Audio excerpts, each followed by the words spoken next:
തെളിവെടുപ്പിന് വേണ്ടി അക്ഷ്കറിനെ ഉണ്ടെങ്കിൽ നാട്ടിൽ കൊണ്ടുവന്ന സമയത്തുണ്ടെങ്കിൽ നാട്ടുകാരെല്ലാം അടിക്കാൻ നോക്കി നമ്മൾ കണ്ടിട്ടുണ്ടായിരുന്നു. പക്ഷേ ആ സമയത്തുണ്ടെങ്കിൽ ഭയങ്കരമായിട്ട് കൊടുക്കാനൊന്നും പറ്റില്ല. പക്ഷേ ആ സമയത്ത് ആൾക്കാരെല്ലാം പറഞ്ഞത് അവനെ ഉണ്ടെങ്കിൽ നാട്ടുകാർക്ക് കൊടുക്കണം, ഇത്രയും ക്രൂരത ചെയ്തിട്ട് അവനെ ഉണ്ടെങ്കിൽ വെറുതെ വിടാൻ പാടില്ല എന്നുള്ള രീതിയിലായിരുന്നു പറഞ്ഞിട്ടുണ്ടായിരുന്നത്. പക്ഷേ ആ സമയത്തും ഉണ്ടെങ്കിൽ അവന് ഭയങ്കരമായിട്ട് ഉപദ്രവിച്ചോ കാര്യങ്ങളോ ഒന്നുമില്ലായിരുന്നു. പക്ഷേ ലേറ്റസ്റ്റ് ആയിട്ടുണ്ടെങ്കിൽ അവനെ കൊണ്ടുവന്ന സമയത്തുണ്ടെങ്കിൽ അവന് നടക്കാൻ പറ്റാത്ത അവസ്ഥ ആയിരുന്നു. പിന്നുണ്ടെങ്കിൽ അവൻ്റെ മുഖം ഭയങ്കരമായിട്ട് വീർത്തിരിക്കുന്നതായിട്ട് നമുക്ക് കാണാൻ സാധിച്ചു.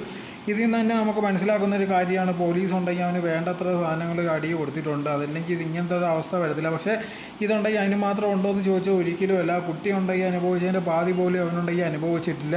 അവൻ്റെ അമ്മയുണ്ടെങ്കിൽ പറഞ്ഞൊരു കാര്യം, എൻ്റെ മോനുണ്ടെങ്കിൽ അങ്ങനത്തെ ഉള്ളൊരു കാര്യം ചെയ്യുമെന്ന് എനിക്ക് തോന്നുന്നില്ല, ഇത്രയും ചെയ്യാനുള്ള കഴിവൊന്നും അല്ലെങ്കിൽ ഇത്ര വലിയ ക്രൂരതയൊന്നും എൻ്റെ മോന് ഇല്ല, അവനുണ്ടെങ്കിൽ ഇതേക്ക് അവൻ ആ കുഞ്ഞിനെ ഉണ്ടെങ്കിൽ കമ്പൊക്കെ വെച്ച് അടിച്ചിട്ടുണ്ട്, അതല്ലാതെ ഇതേക്കൊന്നും ചെയ്തില്ല എന്നുള്ള രീതിയിലായിരുന്നു പറഞ്ഞിട്ടുണ്ടായിരുന്നത്. പക്ഷേ അവൻ്റെ ഫസ്റ്റ് നോക്കിക്കഴിഞ്ഞാൽ അവനുണ്ടെങ്കിൽ ഭയങ്കരമായിട്ടുള്ള ക്രൂരതകൾ ചെയ്തിട്ടുണ്ട്. അവൻ്റെ ആദ്യ ഭാര്യയോട് തന്നെ ഭയങ്കരമുള്ള മോശമുള്ള രീതിയിൽ പെരുമാറിയിട്ടുണ്ട്. അങ്ങനെ തലയിടിച്ചാണ് ആദ്യ ഭാര്യ ഉണ്ടെങ്കിൽ ഇപ്പോൾ എണ്ണിക്കാൻ പറ്റാത്തുള്ള അവസ്ഥ വന്നത്. ആ ഭാര്യയോട് പോലും അങ്ങനെ ചെയ്തവനാണ്. ആ കുട്ടി ഉണ്ടെങ്കിൽ ഭയങ്കരമായിട്ട് ദ്രോഹിച്ചിട്ടുണ്ട്. ആ തള്ളയുണ്ടെങ്കിൽ അതിനപ്പുറമാണ്.